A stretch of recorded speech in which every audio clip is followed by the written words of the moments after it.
Assalamualaikum warahmatullahi wabarakatuh. Perkenalkan, nama saya Sylvia. Saya dari kelas PGSD 5E. NIM saya 2101411153. Di sini saya akan memenuhi UAS mata kuliah Pendidikan Lingkungan Hidup dan dosen pengampu Ibu Erika MPD.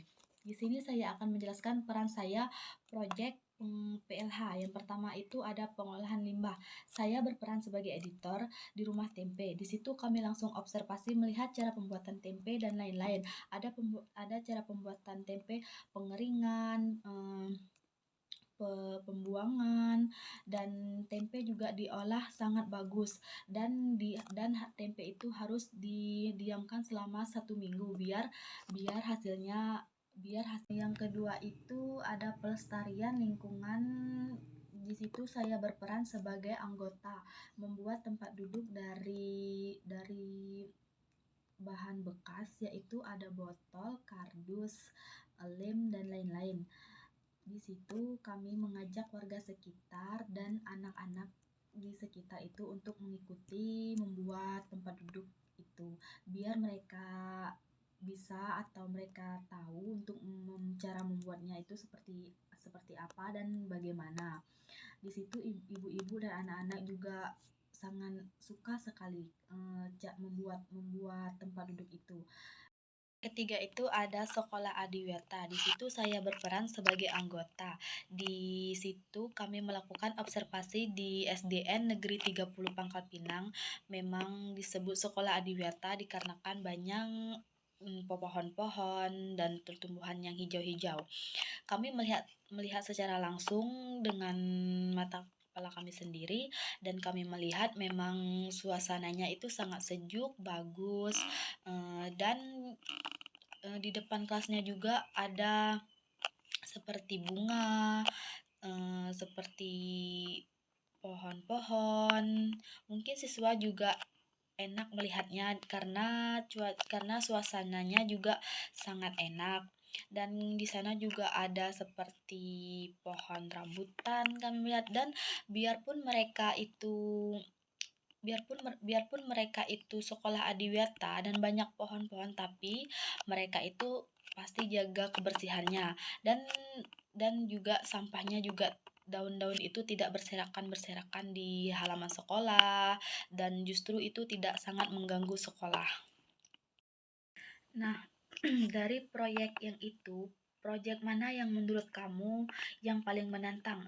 Kalau menurut saya, yaitu Sekolah Adiwiyata. Kenapa? Karena saya suka melihat tumbuhan-tumbuhan yang hijau di depan sekolah, dan itu rasanya sangat sejuk, pemandangannya juga indah. Pasti anak siswa juga tidak bosan melihat pemandangan-pemandangan itu. Jadi, di sekolah itu harus ada lah yang namanya pohon-pohon, biar untuk pertama juga itu untuk tidak panas anak-anak kalau misal lagi olahraga, kan ada pohon-pohon. Jadi kan nanti kalau ada angin kan itu anak-anak juga happy, karena ada pohon-pohon tadi, terus ada angin, jadi suasananya itu sejuk dan pelestariannya juga bagus. Nah, jika saya menjadi seorang guru atau kepala sekolah, saya melakukan apa untuk penerapan pembelajaran PLH itu? Kalau saya itu menerapkan sekolah adiwiyata ya. Kenapa? Karena salah satu program sekolah adiwiyata itu tidak semua sekolah memiliki, seperti pertumbuhan-pertumbuhan dan pohon-pohon itu tidak semua sekolah ada.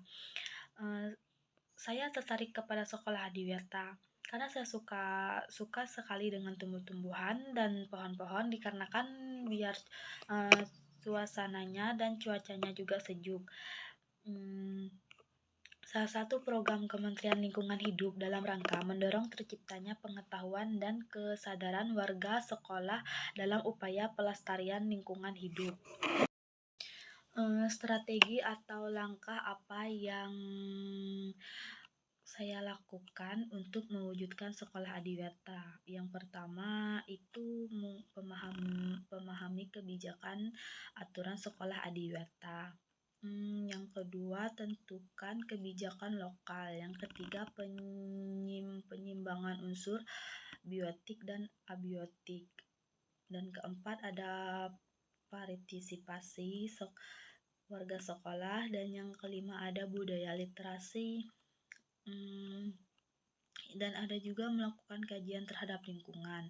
Sebelum memulai program Adiwiyata, sekolah harus melakukan kajian lingkungan hidup yang mana termasuk kajian lingkungan sekolah, peduli dan berbudaya lingkungan yang dirancang untuk memberikan gambaran kondisi sekolah saat ini. Sekian penjelasan dari saya. Saya tutup. Assalamualaikum warahmatullahi wabarakatuh. Terima kasih.